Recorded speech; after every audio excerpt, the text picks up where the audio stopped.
Hi everyone, welcome to Customs Breeze, where filling out your customs form is easy breezy and in the comfort of your own home. Today we're going to be dealing with Canada. Canada is the E311 declaration card.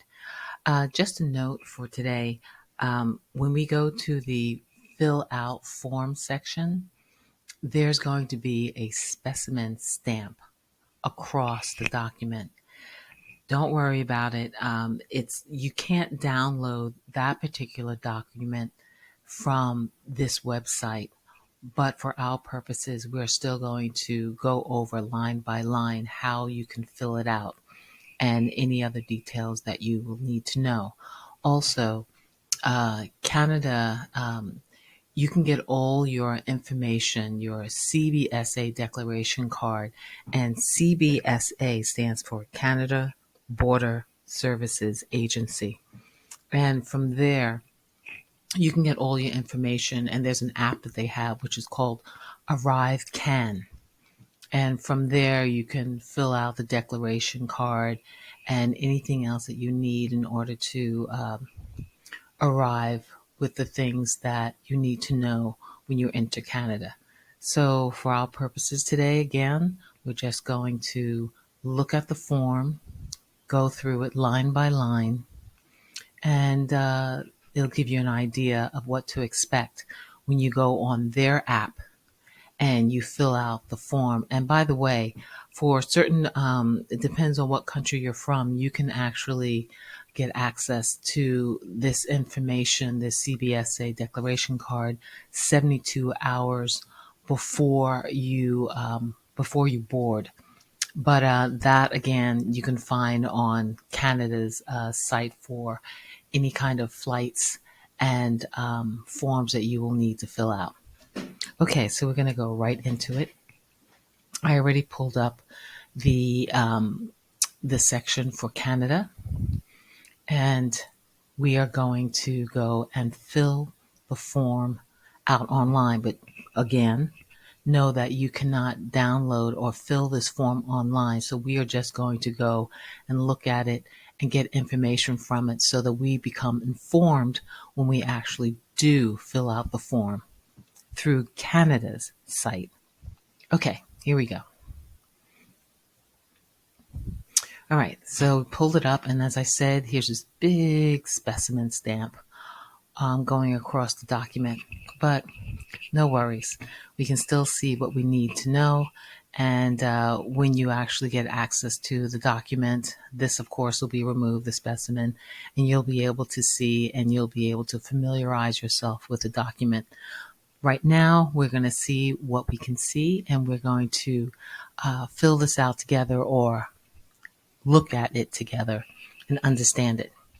Okay, so we're at the top of the line here, and it says, before we get to this, let's go to the left-hand side, because the left-hand side tells you the instructions.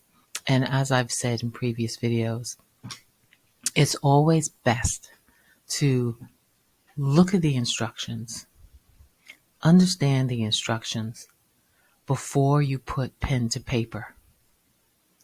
You know, it's so important to really look before you write, because so many mistakes are made when you just think, oh, this is the usual stuff, my first name, last name, date of birth, and then the next thing you know, you've made mistakes.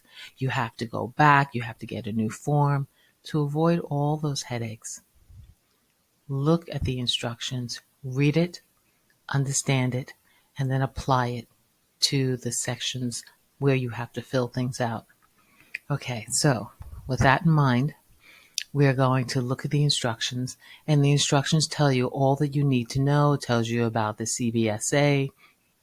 It tells you about declaring money. It tells you what to expect under the law. So this section, you have to look at all this stuff. You know, they even give you the website to look at, to click on to. Also, they tell you about parts B and part C, you know, and those are important because part B is the visitor, which would be those of you who are traveling there. for whatever reason. And then part C, it's for those who actually live there, who are returning. So, yeah, so those are things you have to look out for. And of course, the sections that you have to look out for quantity. How much can you bring of something? What are the limits? So that you have to keep in mind as well, like with any customs form. So at the top of this form, we're going to go now to the right, and we're going to look at what we need to fill out. So now we're going to be in part A. And part A, it's for all travelers, those that are returning and those that are visiting. Okay. And section 1, it asks for your last name, first name, and initials. And the initials are for your middle name. So fill that out. And then the next section will be your date of birth. Note, the configurations here are important to be aware of. It's asking year first, then month, then day. Usually here in the United States, we fill out our date of birth with month, day, year. But this is not configured that way. It's configured year, month, day. So take note of that and fill it out accordingly. Then the next section is citizenship. Now we're going to go down to number 2. And it says, again, your last, first name and initials. So this basically from 1 through 4, this is basically for your family members. These are the people that are traveling with you. And, you're filling out this information for them. Okay? So that's what that is. Now we're going to go to the next section, which is your home address. And that's self-explanatory. You fill out where you live, and you fill out the street number in the first box. And then you go to the next section, and you'll fill out your city. You don't see it here because the specimen thing's across it, but it's your city that you put in this top area here. Then you go down, and it says province, state. You put what state your address is in, and then your country, and then you move all the way over to the right side, bottom, and it says postal zip code.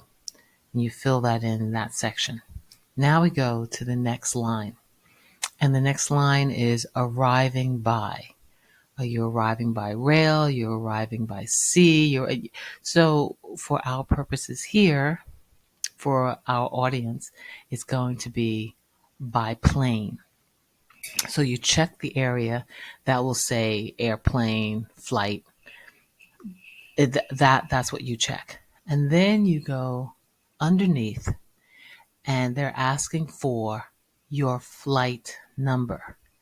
Now, you can find your flight number on your flight ticket or your boarding pass. That's where your flight number will be. Okay, so we're going to go over into the middle section, over to the right, and it says purpose of trip. Purpose of trip, why are you traveling there? Why are you traveling to Canada? Is it so that you can study? Are you a student there? Are you going to be going to college there or taking a special course? Or is it for personal reasons, whether it's for vacation or visiting some friends or whatever the case may be on that level? And then it's asking business. Now, are you going there for business?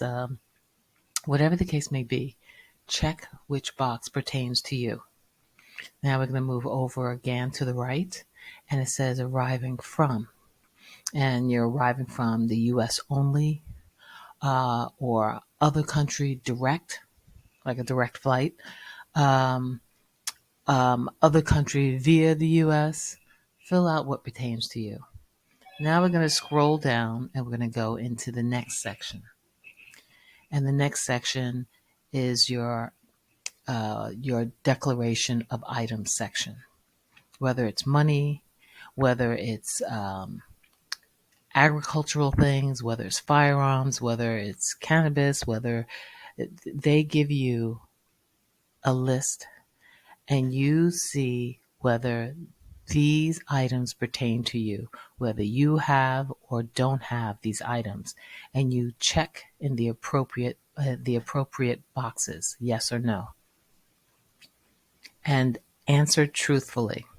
Because if they find out that you have something that you didn't check, or you have more of something and you declared less of it, it becomes a headache and they can fine you and they can also confiscate your goods. So just be honest. Okay, Part B, visitors to Canada. So this section is really for visitors, whereas Part C will be for those who live in Canada, residents of Canada. But right now we're going to deal with Part B, and they're asking you duration of stay in Canada. How long are you staying? How many days? You put how many days in the box. And it says here, do you or any person listed above exceed the duty-free allowances per person?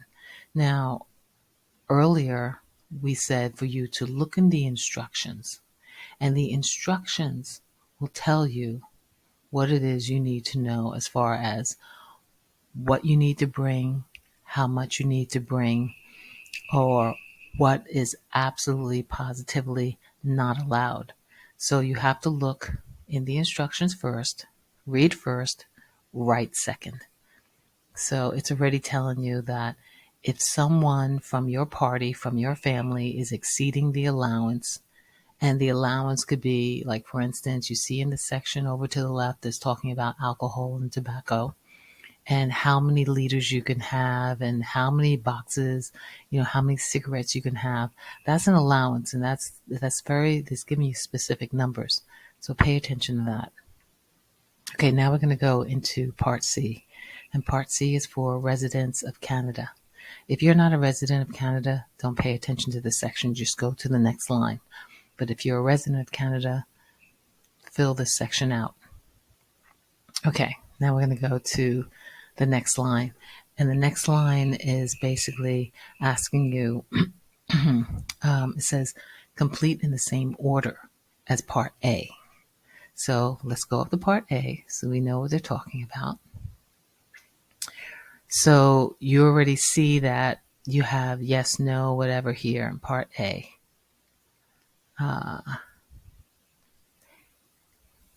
Okay, so, and then we scroll back down and it says the date left Canada, the day you left Canada, the year, month, day. Pay attention to the configuration.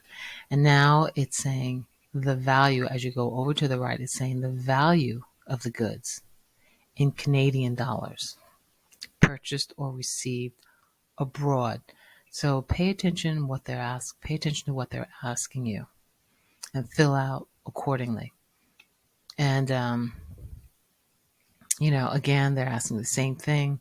So you have 4 sections. So they're giving you 4 opportunities to fill out what you have. I mean, you may have more. You might need an extended section for this, but just know that you have 4 slots to fill in your goods.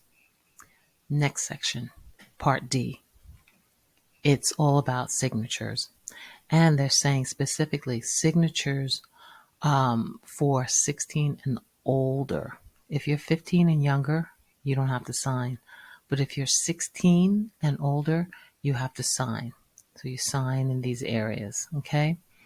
And then, of course, you date it, the date in which you signed. And again, pay attention to the configuration, year, month, day. And that's it.